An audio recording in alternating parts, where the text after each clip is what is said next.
Greetings adventurers, this is GM Comfortable Gray, and today we're talking about the Abjurer Wizard.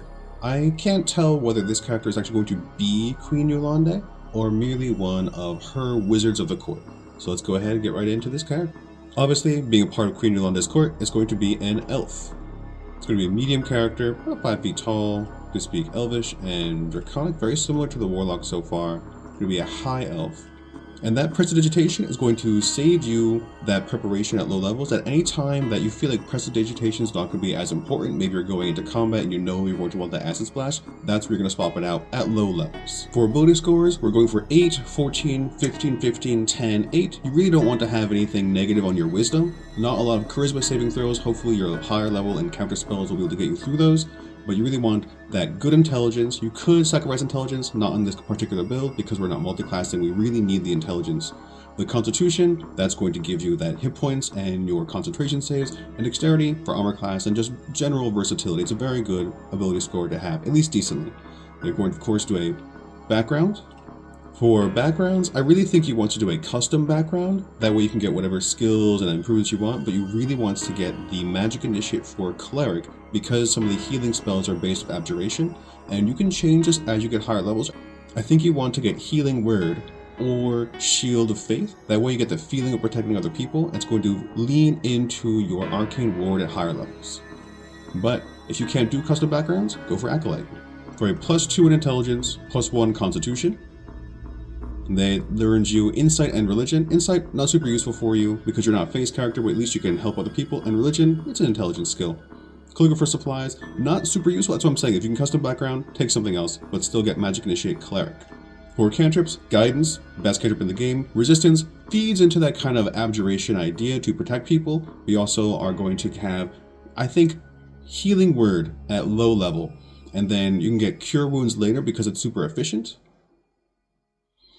Or Sanctuary, or Shield of Faith. Really, it's those curing things because wizards aren't really known for it. You get a free casting of it, and you can also spend spell slots on it. These are going to feed your Arcane Ward. Then we're going to get a first level as Wizard. It's going to take average hit points. You'll get Intelligence and Wisdom saving throws. I think it has to be Arcana and Investigation because these are the intelligence skills you can get. You're the intelligence character. Lean into it. Simple weapon proficiency, spell casting, Ritual Adept, which is why we're going to get a lot of these ritual spells to save spell slots, and Arcane Recovery. This gives you an extra one that we can kind of just cast Mage Armor at the beginning of the day, and it's basically free.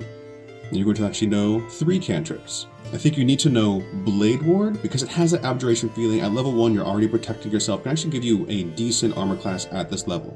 Then it's going to be Minor Illusion. Super versatile way to protect yourselves. A lot of people have gone over illusions. Your mileage may vary depending on your table. And True Strike's just your most reliable damage. You can use it in melee depending on the weapon, and you can use it at range with a light crossbow. So that's just the best choice you're going to have because you get to add your intelligence modifier to the attack.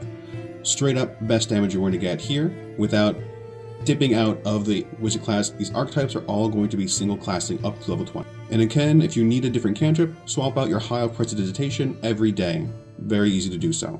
For spells known, you're going to get a bunch of rituals at level 1. You only have 2 spells per day. So learn Alarm, Detect Magic, Find Familiar, one of the best first level spells in the game, Tensor's Floating Disc, and Unseen Servant, and then finally either Shield or Mage Armor. I feel like Shield's gonna be a little bit more rewarding as a sudden bump, but Alarm, Detect Magic, Find Familiar, Tensor's Floating Disc, Unseen Servant, all good rituals to have, especially Find Familiar. I think go for something kind of like Tanky Feeling. You could even use it to take a little bit of hits when you get the Arcane Ward a little bit higher.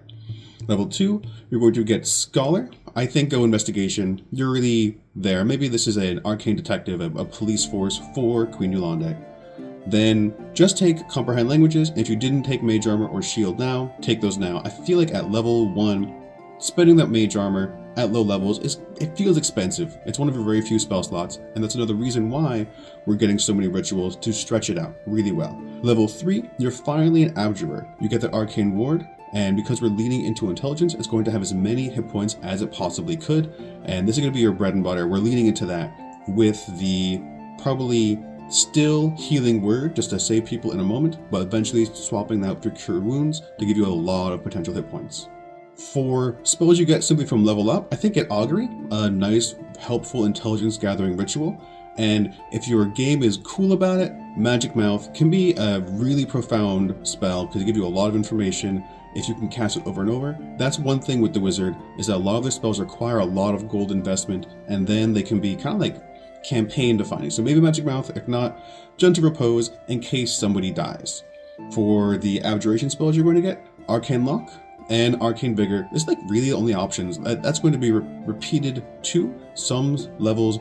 You're not going to have a lot of things to take your Abjuration Savant with.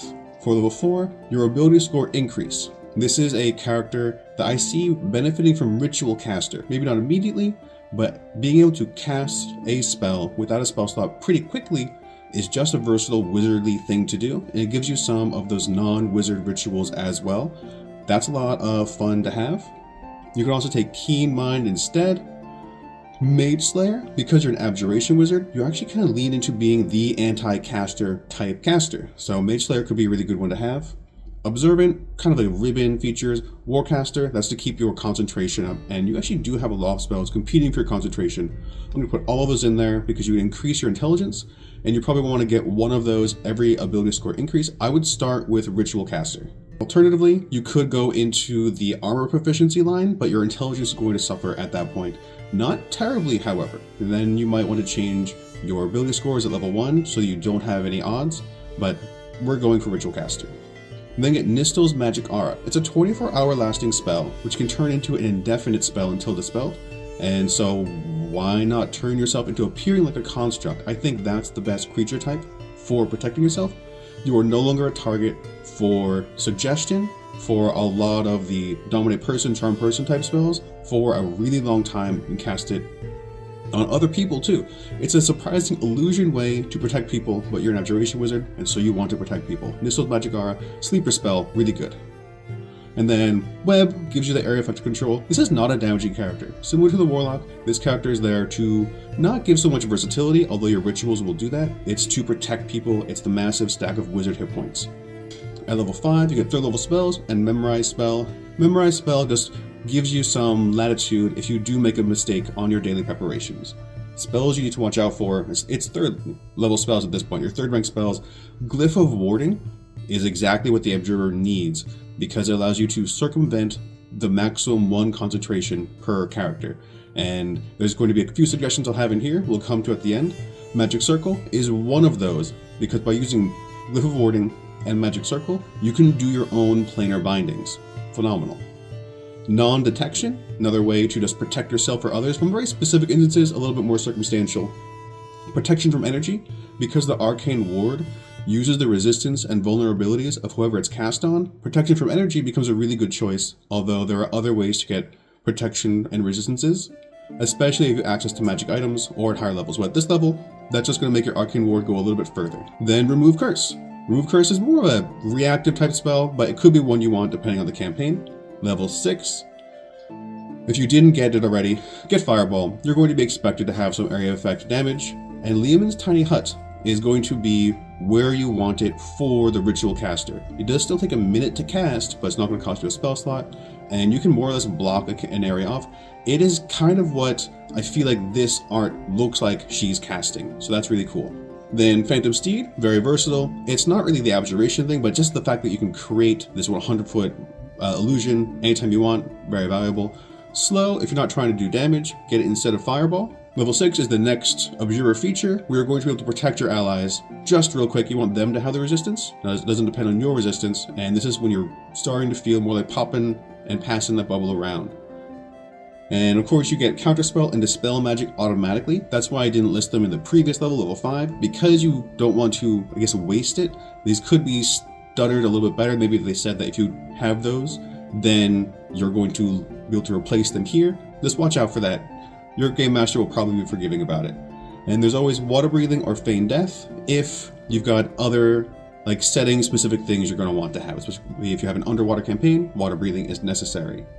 Level 7, 4th level spells. Polymorph and Stone Skin I recommend for your level up spells. Polymorph, incredible, actually like sort of like a healing or a debuff. And Stone Skin gives you or someone else that resistance to again put the Arcane Ward lasting further. For abjuration spells, it's got to be banishment. This is where we're leading into, like, I would thought this was going to be like a shields or a walls character, but you're actually really good against combating extra planar beings, and banishment is a part of that. If you use Nistel's Magic Aura, maybe you could turn your allies into Fae or Elementals or whatever, and then banish them back to your world at a lower level type of stakes. Interesting interaction there. And Autolog's Resilient Spear, I think that's really what this character is casting in the art. There's a lot of this like sphere magic. That's why I believe that this is an abjuration character. Just really cool look.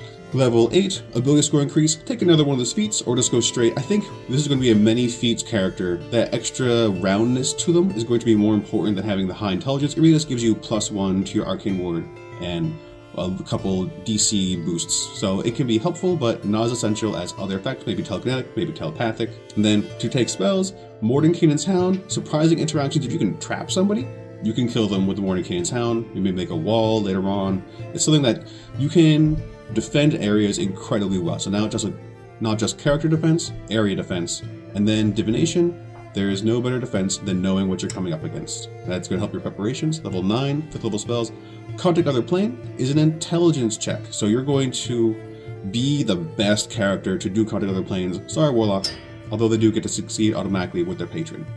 Rary's Telepathic Bond, it's a ritual. Let's get the rituals while we can.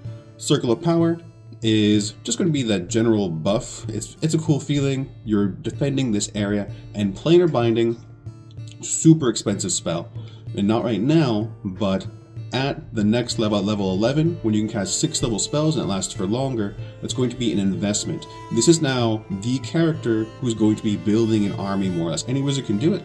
You just learn how to do it a little more easily. Any wizard can do it, but you also get that glyph of warding to Magic Circle. And once they go into the Magic Circle, triggered by the Glyph of Warding, you don't need to concentrate on the Glyph of Warding. You can cast Planar Binding on your own summon. Really valuable. I didn't take any of the summons in here, so you might need to replace a spell with one of the wizard summon spells, or use a scroll or a wand or something. Level 10, your next Abjurer feature. You get this free counterspell and dispel magic, and you can do it as a bonus action. You are the Dispeller. Maybe the Warlock has more in a day, but you can keep trying until it works, and that could be better in a lot of ways.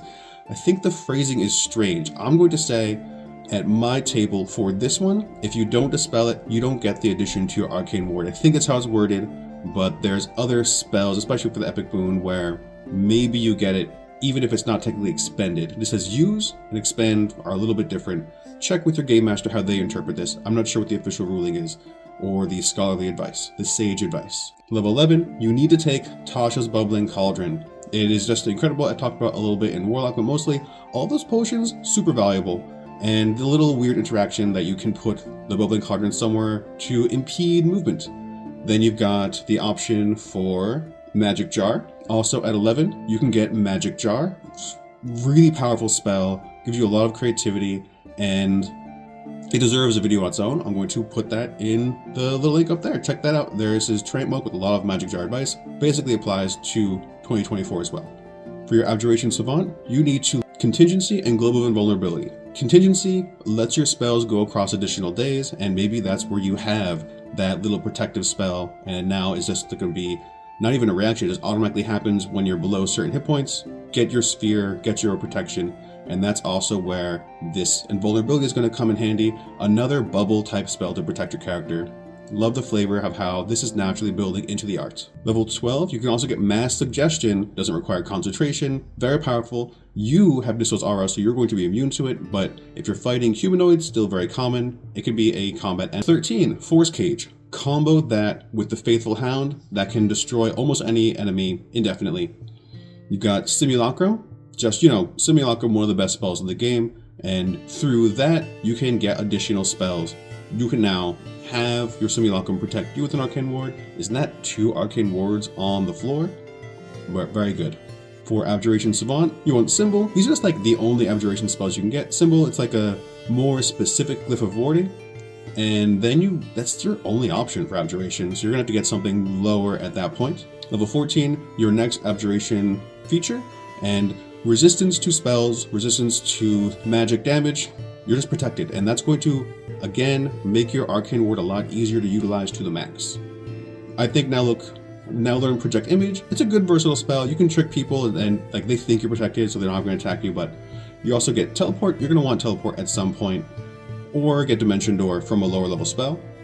Level 15, you want Clone. If you die, you no longer die. That's useful. And Maze is because Intelligence isn't a very common, powerful stat in enemies, you can just shut them down. This is kind of like a save or die spell against enemies, one of the very few in this game. Just because it's Abjuration, get Anti-Magic Field, you're probably not going to want to use it except for really dire straits, and Mind Blank, again, that's going to protect you. Don't be afraid of the name, it's actually a buff. 16, ability score increase, take another feat. You're probably not going to need to do the +2 to anything else, everything else is already flat. Learn Antipathy, Sympathy. These just feel like Abjuration things, but they're not Abjuration spells, and it's a very powerful effect. So you can do a surprising amount of damage and area control again with Antipathy, Sympathy. Then Demiplane, maybe that's your cool place. Just like Demiplane's a fun spell. I think it's so flavorful, and you might combo that with having a Magnificent Mansion. Lots of cool things to do with Demiplane. It feels like a high-level Archmage spell. Level 17, you have to have Wish. Not a controversial statement, Wish is the best spell in the game. You can use it to cast Simulacrum for free, you can use it to resurrect your allies even though you don't have those spells, and you can also use it to improve your Demiplane, forget Demiplane, and port things into it. Make sure it's from a spell. And I think True Polymorph is the next great option for that. For Abjuration, Imprisonment. You can, of course, put yourself into the minute little gem, be essentially immortal, and because you can cast Find Familiar, you're already moving around. There's some combination with Magic Jar and other craziness for the imprisonment. You can also use it to end fights. This is a narrative spell on top of, kind of like you become a spell gem. You're a spacefaring pearl.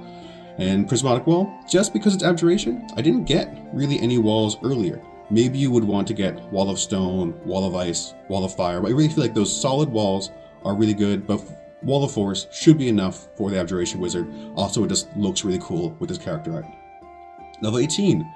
Now learn Foresight, great spell, you only get one slot, be careful what you use it for. And Meteor Swarm, that's for when you need to do the big damage, and Fireball's not going to quite cut it. You probably could have gotten away with it ever, but learn it eventually.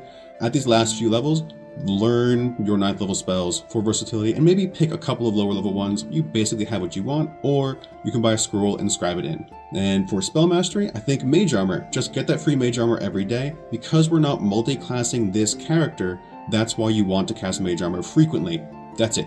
You don't, like, there could have been armor back at this if we took a dip into Warlock, things like that. A lot of other creative uses, but this is an archetypal character. And we're only using True Strike for the most part, and occasionally other cantrips for most of the damage. Otherwise, you are a control and defense character. Then also, for the other part of Spell Mastery, Mistl's Magic Aura, that way it's sustaining itself. You can use the spell slots for other stuff. Epic Boon, I think Spell Recall makes sense. You can do more counter spells and dispels, period. That just really leans into it. And Shadowy Form is a good option to give you a lot of resistance. In specific scenarios, you're an elf, you have dark vision. Or Fate to really pass on those Dispel Magic rolls, or just the Epic Boon of Energy Resistance. Have energy resistance, know what you're going up against, choose the right stuff. Level 20, learn Astral Projection and Shape Change. Cool, flavorful spells, not necessarily game-breaking spells, but because you're at level 20, you're really doing that multi-planar thing. You maybe wanted to learn Plane Shift, you're leaning into your Demiplane, people are coming to you. If you want to get Gate, I'm saying these are the choices for this character because a lot of it's being provided by Queen Yolande. And then for your signature spells, Glyph of Warding, like we said before, this is your magic circle. And then also get Protection from Energy, so that just every short rest, you can protect yourself or somebody else from energy. And that's the character. Like, they're not a damage character. I'm going to crunch those numbers, the survivability and everything in a later video, but this is the archetypal Wizard of Abjuration build. Happy gaming to you.